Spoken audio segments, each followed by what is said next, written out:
Hey double majors, welcome back to my channel. Welcome back to the vlog. It's not really a vlog, this is the chit chat, get ready with me, but welcome back to Vlogathon.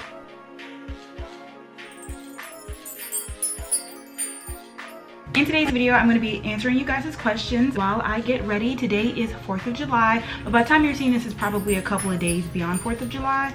Obviously, I have been doing a lot of pageant videos lately, so I'm really just trying to like close it out for you guys and make sure I answer any of your questions as far as like how I feel and stuff like that, just because I feel like it would be rude if I just went ahead and left you guys hanging. First of all, I apologize for the background. Obviously, I'm still at home in Maryland, so the lighting is not going to be amazing and stuff like that, but this is just how I have to get ready when I'm here home in Maryland. So I'm going to start off by doing my hair, first of all, because when I get ready I always start off with my hair, and also because I'm trying something different. This is the LONGQI hair. I showed it in my $1,000 like transformation video.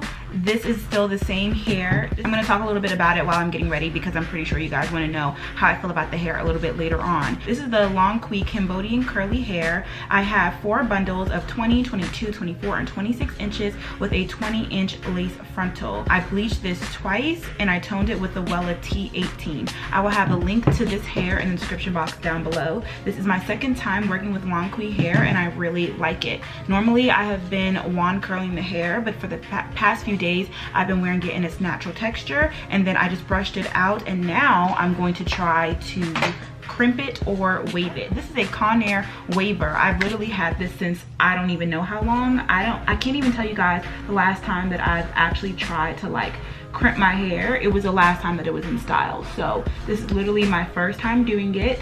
I don't know how it's going to turn out, but I feel like, you know, this hair is like wavy, so it will look cute if it was like conformed waves. And it's super hot outside, so I feel like this would make a really good summer style, because even if it gets puffy or something, I don't know, I'm hoping it'll look cute. If not, I'll scratch the whole thing and I'll just wand curl it while I talk to you guys. So okay, again, it's not really a tutorial for my hair or my makeup because I'm mainly just doing this so I can talk to you guys about my pageant experience this past year and answer all of your questions. But I said if I show up with my hair crimped, they're literally gonna be like, how did you do that? Okay, this is looking pretty cute. I think this is gonna work. So I'm gonna finish this whole first piece, make sure I like it, and then I'll be back and we'll start talking. Okay, so this is what the first piece looks like. It's like hard as a rock. I kind of had a little bit of gel in my hair, but I like that. I'm hoping that that'll make it stay. So I think that's gonna be really cute, and I'm gonna go ahead and do the whole head like this. So when I first got this hair done, you guys saw in my transformation video that I got it done by a random stylist that I just found on Instagram, and she was so unprofessional. It was so uncomfortable. I hated it. Like, she was burping in my face. She showed up late. She kept like leaving me under the dryer. And I just felt like, yeah, she was just very unprofessional. So I think that that overall experience just kind of like made me not like my hair as soon as I left the salon. But once I left the salon and I was like, okay, you know, this is my hair or whatever, I realized that I do like this hair. I do like this hair actually a lot. By the way, this crimping thing is cramping my finger. Like, I don't know why, but it low-key, oh, this is only the second piece and my finger is cramping. Anyway, yeah, so if I'll curl a hair, it'll get bigger throughout the day, which I'm sure a lot of people like. And I just personally, I'm a fan of like perfect hair. I really like when hair looks perfect. So if I curl my hair and it looks like perfect little ringlets, I kind of like it to look like that throughout the day. But I would have to just know, okay, this hair is going to like puff up and get bigger throughout the day. A lot of the times, like I said, I would wand curl it. Sometimes I would take bigger sections, sometimes I would take smaller. Overall, I ended up really liking the hair throughout my Miss Maryland pageant experience week, so that was good. One thing that I didn't like about my install, even though you guys said it looks so natural, was that she made my lace so light that it didn't blend with my hair if I didn't put makeup on it. Wow, do you guys see my hair smoking? Probably not a good thing. She made my lace too light, and she definitely did that because she wasn't paying attention when she was bleaching my knots, and she didn't even bleach them until I came in, even though I dropped off my hair a week in advance. Like, but I did this thing that I saw on YouTube where I used like hair dye and like a spray bottle to tint my lace, and I think that I did a pretty good job because obviously I don't have any makeup on, and I think that it looks really great. And then I also added an elastic band. You guys can literally see the hair smoking. I'm pretty sure this is not healthy for the hair, but it looks so cute, especially because as you guys can see the way that I did the color, I kind of like ombre-ed it. You guys said that you didn't really like the lighter ends, but I think that when you see it go from the light to the dark, I think it looks really cute. So I like it. I don't really care what y'all think. And it doesn't really seem like it matters the size of pieces that I'm taking, but I'm taking kind of like an inch size. This is kind of bigger sizes than I would take if I would wand curl it. Ooh, I almost dropped it. So that's pretty good. Anyway, back to this hair. For the past couple days, I've been wearing it in its natural texture, and the waves on it are really cute. I lost my Eco Styler gel, so I kind of used another random gel, so I don't know if the curls could be more or less because it's not like my go-to, you know, gel, but from what I've seen, I like it. And we're gonna see today if we also like it in the wave. This Cambodian curly, it definitely was curly. It's a little bit less curly now, but it definitely has a nice pretty wave, and it's pretty nice for the summertime. But in a couple days I'm taking this wig off because I can't do the whole full frontal thing in the summertime. I don't know what I did last summer, but I'm pretty sure I wasn't wearing a full wig like this. Like, it's too hot. Yes, I'm gonna go ahead and finish a couple pieces of this hair, and then I'll get back to you guys and start answering your questions. Dang, y'all, I just been crimping away and I forgot to turn the camera back on, but you can kind of see I have basically this whole side done. It's not taking me that long. This is the Conair U Wave Ultra, if you are curious, and it's pretty easy to do too. So if you are A, looking for a new hairstyle, or B, you're really bad at doing your own hair, I feel like literally anybody can do this. I don't know if you can see the kind of technique that I'm doing, but I'm holding it for a few seconds, and then when I'm releasing it, I'm making sure that the top thing is right where the last one is. So I'm like reinforcing each crimp.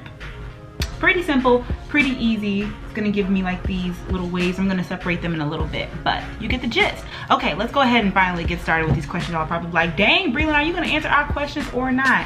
Yes, I am. Okay, so one of the ones that I saw, which I get a lot, is how did I get started in pageants? And I think that answering this question is super important because I really want more women of color to get into pageantry. As you're seeing by the current Miss America, who is a woman of color, a black woman, and well, all of them consider themselves to be black women. Current Miss America, the current Miss USA, and the current Miss Teen USA, all of the girls are black women, and that has never been done before. It is a super big deal. I actually wrote a blog article about it when it happened because we're still to this day having states where they're just now crowning. This is the before and after, by the way.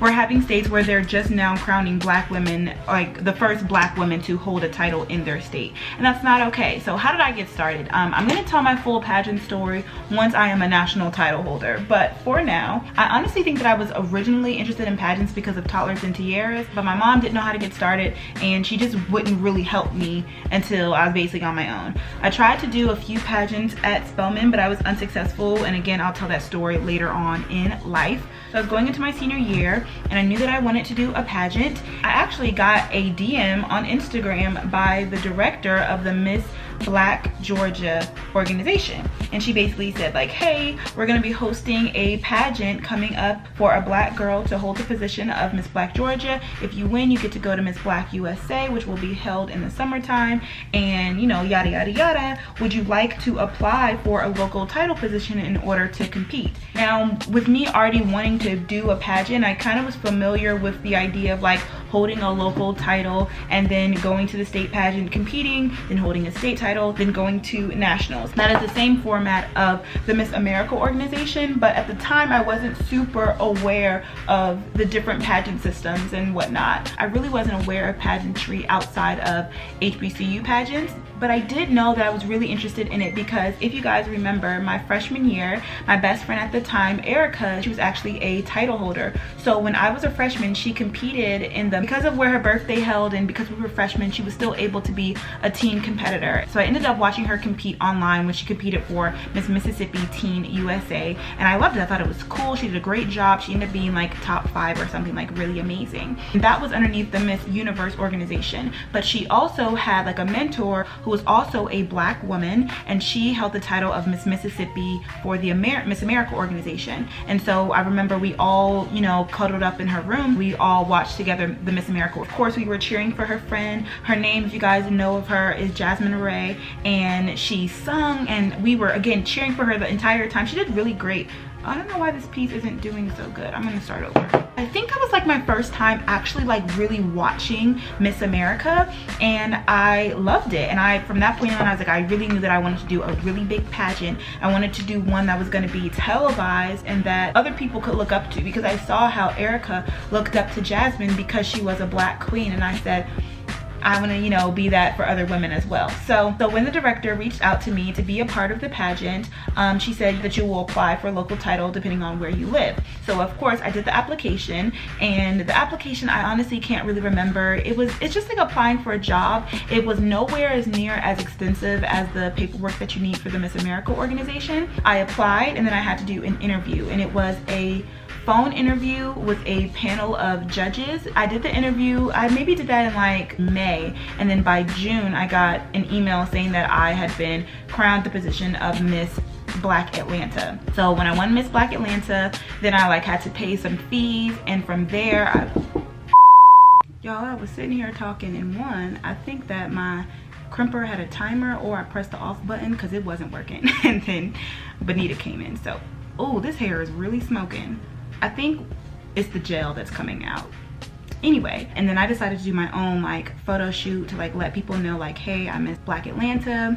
I had to pay for like my crown and my sash, but for me, I really knew that I wanted to have a platform. I thought that that was super important, like as a title holder. That's what I saw title holder as, and that's what I still see title holders as. So I went ahead and I created my platform, which at the time was also B squared. It was the same thing of what my platform is now, but I wasn't able to fully like write out exactly like what I would do with my platform because it wasn't necessarily necessary. One thing that's different from the organization that I'm in now in comparison to the Miss Black USA organization is, of course, one, it was all black girls. So the directors were black, the competitors were black, the judges were black, everybody was black. So you never really felt like out of place or like you didn't belong, or that, you know, there was ever going to be any like racism or prejudice. And you just felt like uplifted, and you felt powerful. I loved being able to have the title of Miss Black Atlanta because even though I didn't do a lot of work with my own platform, I did do a lot of like service work, and I did enjoy that. And I knew that I wanted to be a local title holder again, because if I didn't win the state title, I was still able to like make a difference and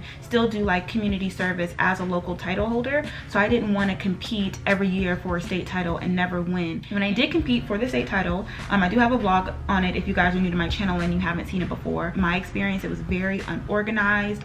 It was a scholarship pageant, but like even though I was like third runner-up, I never received any of what I was supposed to get in my prize package. The women that I met were really great. Like the directors were great. The pageant had started late. There was like no Wi-Fi. Just like different things that happened that was kind of just like, eh. Now when I won Miss Black Atlanta, I didn't have like a board of directors like how I have now as Miss National Harbor. So I didn't have anybody help me out like to get a dress or to make up my dance or anything. I did everything on my own, which put a lot of pressure on me because obviously I was in my senior year of college, and I didn't fully prepare for the pageant as well as I did. Like I didn't prepare like how I did for Miss Maryland this year by far, but I was still very successful. I think that if I were to go back and compete even now like as Miss Black Maryland, I think that I would do a really good job, especially in comparison to like all the things that I've had to do and all the things that I've had to learn. But that was technically my first pageant that I did where I was on stage. The difference is that they had finalists, but everybody was able to compete. So there were about 20 different girls who competed, and all 20 of us competed, and there was no like week-long process. Sorry about the smoke, you guys. There was no week-long process. We were there for maybe like a weekend, and we did like photo shoots, a couple community service things, and then we did have a fitness section, but it wasn't, you didn't have to wear like a bathing suit though. You were supposed to wear like a sports bra and leggings. That was pretty cool. I felt comfortable doing that, of course. Yeah, there was a question and answer portion, and there was an evening gown portion. I thought it was a really great experience to begin with, but I knew like, okay, I want to do this again, but I don't want to do the Miss Black USA system because I felt like it was just a little bit unorganized, and I wanted something that was like really legit and on a higher platform. So how I got started was I did my research. I Googled and I researched the different pageant systems out there. There are many different pageant systems. There's many different Black pageant systems. For me, I don't know if it was because I watched Miss America with my, you know, freshman best friend that I fell in love with the Miss America organization, or if it was just because I had always I knew about Miss America even before I knew about pageants. So I think that's really what drew me to it, and that's what makes this organization like very ideal for me. Moving forward, why I chose Miss America, the Miss America organization, versus like USA system, the one that goes to Miss Universe, or again, any of the other systems. For me, I really like how the Miss America organization is a scholarship organization. They're actually very serious about it being a scholarship organization, and they actually give out their scholarships. So as you guys know, I am beauty and brains. That's been my motto since I've been in college, and I think that when people think of pageant girls, they think of beauty queens, which is like the old school fashion of like trying to find the most beautiful woman in America, and it's all about really like how you look. But in reality, Miss America is more so about like what's up here and what's in here than like what you look like. And I relate to that. I feel like it fits my brand, it fits my personality, it fits my moral compass. So that's why I really like that's why I really like the Miss America organization. And so when I was graduating college, I wasn't sure obviously where I was going to be next, and so I kind of like missed the timing for me to compete as a 2018 title holder. So I just did my research and I watched 2018 like from beginning to end. So I saw people in the Miss Maryland organization be crowned their local titles, people in Miss Georgia, people in North Carolina, because I didn't know where I was going to be, so I wasn't able to compete, but I just watched other people get a local title, and then I watched them go to state, and then I watched people be state title holders.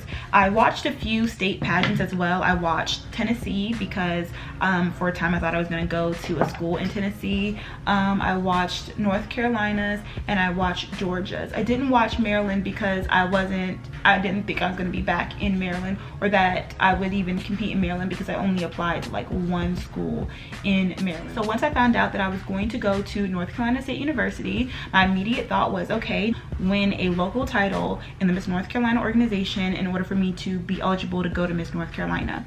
Miss North Carolina has a really extensive and easy to follow website.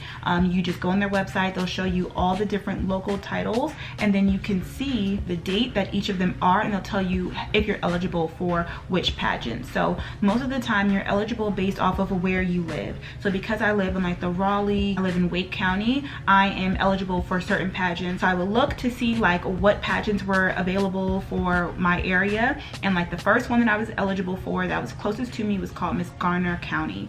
That's basically how I got started. Doing a North Carolina pageant was super easy because again, you just go on the website, you find out when the pageant is, you reach out to them, they'll send you all the paperwork, you'll fill out the paperwork, and you go. When you're competing for a local title, it's all up to you. So you pick out what you're gonna wear, what you're gonna say during interview. You do all your paperwork on your own. Everything is up to you. Once you win a local title, if you win a local title that has a board, then they will help you out for the state title. So that is basically how I got started. A director for the Miss Black Georgia USA pageant reached out to me, and then I did my own research to find out what organization fits me best. Once I found that organization, I did my further research to figure out how I could compete. And so basically, if you guys want to compete, just Google it. Google Miss Tennessee USA or Miss Tennessee America. Go to their website, find out when they're having a local pageant, and then reach out to them to get the paperwork, fill out the paperwork, and then do it. And it's something that you'll have to just compete in order for you to realize where you're missing and where you're lacking. But I think that overall it's a fun experience. You meet fun people, you learn more about yourself, and I definitely recommend it, again, especially for women of color. Okay, so that took a really long time, but I think again that you guys really needed to hear all of that in order for you to get a gist of everything else. So now let me go through and answer some of your questions. So one question I have is, what does the money go towards? So you do have to raise a good amount of money money when you're doing these pageants. They vary between pageants and between states. So when I was running for Miss Maryland, I had to raise $250 for the Children's Miracle Network Hospital. That was like my entrance fee. If I wanted to, I could have just, you know, donated $250 on my own behalf, and you could raise more than that, but you at least had to raise $250. I received over $250 in donations. That's how I was eligible for Miss Maryland. For every local competition that I entered, I had to raise at least $100 for the Children's Miracles Network Hospital, and all those funds go to the Children's Miracle Network Hospital. Other things that I had to do for Miss Maryland, I had to raise 2 full pages of ads for the Miss Maryland program book. I had to raise at least like $600, which is $300 front and back, in ad pages, which was a little bit difficult, but I ended up figuring it out and making it work. And that money went towards the scholarships. That was really it as far as money that I had to raise. I got a lot of my stuff sponsored. Like, again, I got my dance school to do a page. I got random local businesses to do pages as well. So that money didn't necessarily come out of my pocket, and both of them were for the greater good of the community. One going to Children's Miracle Network Hospital and the other going towards the scholarship fund for my state. Another question which I get a lot and that I had myself was, do you get to see your scores after the pageant? So for the pageant that I competed in, the Miss America organization, we do not get our scores afterwards. I'm not sure if you asked if you can get them. I have to figure that out, because if so, I will ask. But no, you definitely see the judges scribbling away like while you're performing, but unfortunately you don't get your scores. So it really is just a matter of trying to be better without kind of like knowing where you need to be better and hoping other people can tell you what you need to do. I don't know. That's one thing that I wish I did have, or a score sheet. Ask me, what do I love most about pageants? I've answered this before in even just an Instagram post. I like being a title holder. I really like being able to have my social impact initiative or my platform to go out in the community and really make an impact on people's lives. As I said time and time again, I really feel like that's part of my purpose here, you know, in the world, is to impact people. I really feel like my life's purpose is to empower and inspire young girls. I especially want to inspire young girls who look like me. I really like being able to go to the different schools. That's a really big part of my platform, is to go to different high schools and speak to young girls. So that's what I love doing the most. Honestly, the actual competing and passion parts, as I told you guys time and time again, it makes me really, really nervous, and that's not my favorite part. Asked me, how did I get started, which I told you guys before, but she also asked, how did I know that it was the right time for me to start? I wouldn't say that this is gonna work out the same for you, but for me, I ended up officially starting instead of like dreaming when the opportunity came to me, instead of me like chasing opportunities that didn't end up working out. So that's not going to happen for everybody out there, okay? For a lot of these local pageants, they're not going to reach out to you. Sometimes they will, because people need numbers, and the more girls they have, the more they're able to raise for scholarships and stuff like that. But everybody's not going to reach out to you. But I feel like for you guys, if you're interested in it, I would just say go for it, and when the time is right, you will be crowned. But if you wait for the perfect time to even apply and to start, you may never start. What tips do I have for decreasing foot pains when wearing heels? Y'all know I'm a heel wearer, so I don't really have a lot of foot pain, but a lot of girls, when you have to wear heels for a long amount of time, they wear socks in their heels. So definitely try that. It does help. I've done it before. In general, just choosing heels that are comfortable. If they're not even comfortable when you're not wearing them for a long time, like, don't buy them. And if you're a semi-okay heel wearer, I don't suggest this for people who are like really bad at walking in heels. I consider myself a pretty professional walking in heels. Like, I think that I can walk in heels. So when it's time for us to rehearse, I don't wear heels the entire rehearsal, because my feet will just hurt. And I'm also a dancer, so learning, for example, an opening number dance with heels on or heels off won't make a big difference in the way that I move my body. I know how to shift my body weight when I'm in heels versus when I'm not in heels. So I won't go the whole rehearsal torturing myself in heels, but I will make sure that when I'm practicing my evening gown, I put on heels. Like, there's a time and a place, but if you don't have to wear them all the time, if it won't make a huge difference for you, then don't torture yourself the whole pageant process just so that you look the part, because you'll just be miserable. To be Miss Maryland next year, do I have to run for Miss National Harbor again? The answer for that is no. If I want to compete for Miss Maryland again, I could run for Miss National Harbor again if I wanted to, but I can run for literally any title, any local title that is held in the Miss Maryland organization. So I could run for Miss Cumberland, I could run for Miss Potomac, Miss Southern Maryland, Miss whatever I wanted to, I could run for it. The actual title that you hold is not as important because at the end of the day, it's just a name that they announce you as. It's really just who you are as a title holder and the work that you put in as a title holder and, you know, as a competitor for whatever state title you end up competing for. Okay, I'm gonna go ahead and continue crimping my hair.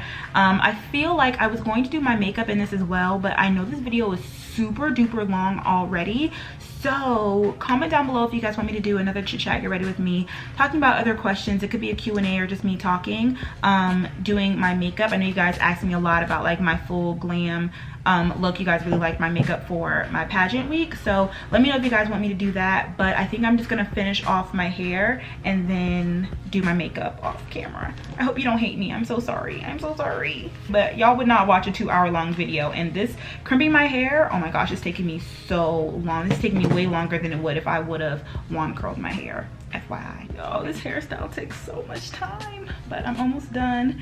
I want to finish answering some of the questions that you guys had. Okay, someone asked me, do I have any talent tips? So I think that one tip that I read one time is that you should definitely do something that doesn't make you super nervous. So if it makes you super nervous to sing, don't do singing as your talent, because your nerves are going to be at an all-time high when you are competing. And if you do something that makes you really, really nervous, like your nerves are just going to get the better of you and you're not going to be able to perform your best. So do something that I feel like that really shows off your talent, but that doesn't make you as nervous. What is something that I would do different? I guess competing for this year, I would have chosen a different like style of dance, just because I'm not a jazz dancer, and yeah, I don't feel like my talent showcased like how talented I am. So yeah, that's what I would possibly do different. Do you think that pageants discriminate in regards to picking plus size winners? I think that it definitely depends on which pageant system. There are definitely a lot of fuller size pageant girls, and so if you want to do it, I wouldn't let like your size stop you at all. I think that, for example, the Miss America organization is all about like people who are super intelligent, and they also don't have a fitness portion of their competition. So if you are interested in doing pageants, I would recommend the Miss America organization, because as long as you're really smart and you're really talented and you're dedicated to your community and you show that you can be a really great state title holder or even a local title holder, they'll definitely, you know, give you the position, or you'll earn the position. Whereas if you don't have the model-less body type that the Miss Universe organization or maybe some of the other organizations that have a fitness portion to their competition, I'm not sure, but they may be a little bit more biased. Who's to say whether or not they will or will not? I haven't experienced it, so I wouldn't be able to tell. But I think that if you want to go through a pageant and you want to receive the least amount of discrimination, you should possibly do the Miss America organization. Okay, the last question that I will answer is, what has been the most surprising thing that you have learned about pageant life? And I think the most surprising thing that I have learned, like literally guys, look at all this smoke. The most surprising thing that I have learned is how much I grew as a person throughout the experience. I think that, you know, I don't know, I guess I didn't expect it, but it really takes a lot for you to know. Like, you have to know so much about yourself and what you like and what you don't like and what's going on in the world and how you feel about it. And I've always been super like, I know myself, I know what I like and all that good stuff. But I think that doing pageants and being able to have to articulate it to other people in a way that won't offend anybody and everybody, no matter if you're the same as me or you're different, I think that really, you know, it's broadened my communication skills, which I really enjoy. And I'm surprised because I didn't necessarily expect that. So that is it. I will be back when my makeup is done for you guys to see the final look. All right, y'all, this is the final look. Hope you enjoyed this video. Again, I'm sorry if I didn't get to answer everybody's questions, a little bit long-winded. Let me know if you guys like the crimps, if you like the little waves in the description box down below. Happy 4th of July or belated 4th of July. And I will leave my post notification on the screen right now. Make sure you are subscribed to my channel if you're not already. If you want a post notification shout out, make sure you are subscribed to my channel, ring the bell, and then comment down below post notification gang with your @name or any comment that you would like. I will see you guys in my next video because the vlogathon continues. Bye. Join the movement. improvement and shop at beautyandbrainsapparel.com. We have hoodies, crop sweaters, crew necks, long sleeve shirts, and a variety of short sleeve shirts in multiple colors. Don't forget our dad hats in various colors and colorways. Shop the Beauty and Brains Classic Collection now at beautyandbrainsapparel.com. 1, 2, 3,